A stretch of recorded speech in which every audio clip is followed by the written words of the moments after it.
Welcome to Manawaker Studios Flash Fiction Podcast. I'm CB Drogi. This week, Dust by Edward Ashton. You're peeling back your inner gloves, aching in every muscle after a 12-hour shift, when you feel a faint pressure against the inside of your left wrist where the thick latex is doubled over.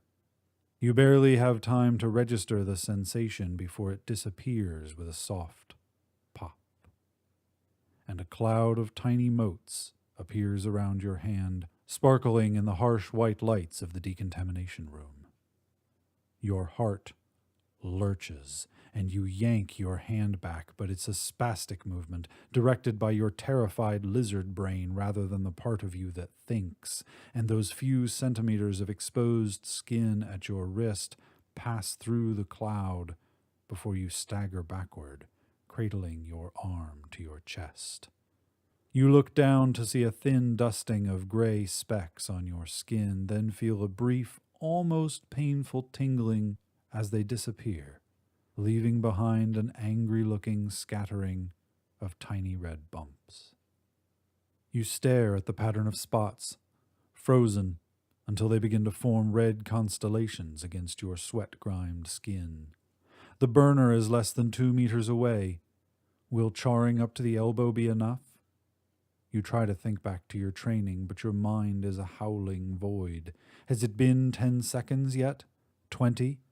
How long does it take the nanos to worm their way into an artery? You should probably go all the way to the shoulder now, but you still haven't moved. You've seen what the burner does to an arm or a leg before, and a tiny voice inside your head is whispering that all you need to do is wait. Just a few more seconds now, and there won't be any point. You won't have to do it at all. A voice speaks in your ear now, a loud voice caught halfway between boredom and alarm. It's the duty officer asking if there's something wrong. He can see you standing there staring at your wrist, of course, but he must have missed the spore pod bursting under the pressure of your folded-over glove. Must have missed the spreading cloud of dust. Not his fault, really. You missed it, too. The pods are everywhere out there by now. Insist, clinging to the walls of buildings, to the interiors of abandoned cars, to the cans of food and bottles of water you were sent out to scavenge. You think back. Try to remember when your outer glove might have gotten pulled back just a centimeter or two, when a gap might have opened up that let the pod sneak in between the protective layers, in where the bath of solvents that doused you before you were allowed in the first lock couldn't find it. Hey, the duty officer says. Seriously, is there a problem? Do we need to run a second pass decontamination? You look up at the camera mounted above the inner door. Second pass decontamination. A polite way of asking whether you'd like to be incinerated. No, you say finally. No, I'm fine. I thought I saw something, but I'm good. I'm good. Your voice is shaking, and you're sure that his hand is hovering over what you imagine as a giant red button on his control panel. You close your eyes and wait for the flames. Well, hurry up, he says finally. We got 3 more waiting to come in. You open your eyes and nod without speaking, and slowly finish peeling off your gloves. They go into the burner, as does the latex-lined jumpsuit you wore under your hazmat gear. The smell of your damp, clammy skin is unbearable. You think of a story you read once, years ago, in the world before the dust, about a man being forced to dig his own grave. You didn't understand it then. Thought it was ridiculous, in fact. Why would he do it? Refuse and die now. Agree and die an hour later. You understand now, though.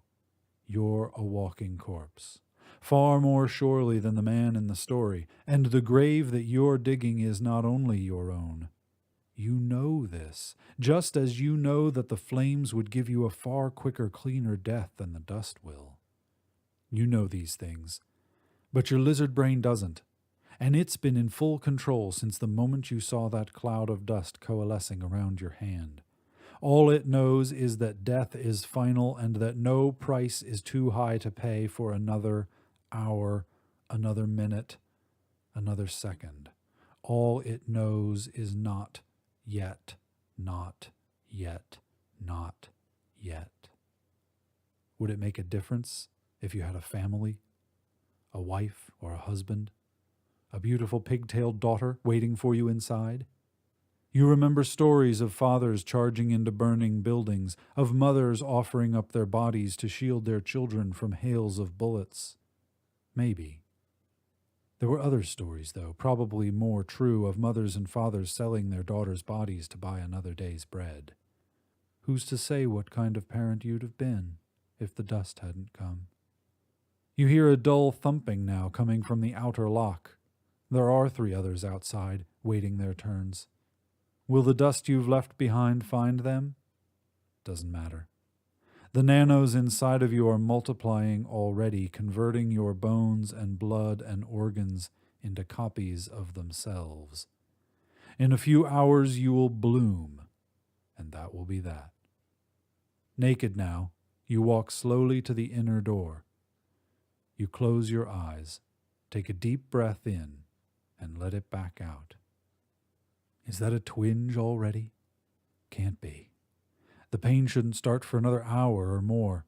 You lift the cover from the keypad and punch in the first 3 digits of your access code. You hesitate over the final digit. Your hand is shaking. You hit clear, lower the cover, and take another deep breath.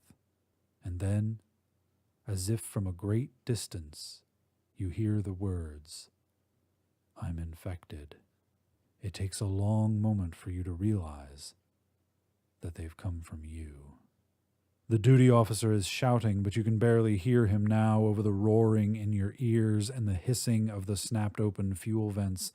You close your eyes again, and as the droplets of aerosolized gasoline settle onto your skin, you think back to a day years ago, before the dust. You were 19 then, standing on the knife-edge peak of a place called the Dragon's Tooth.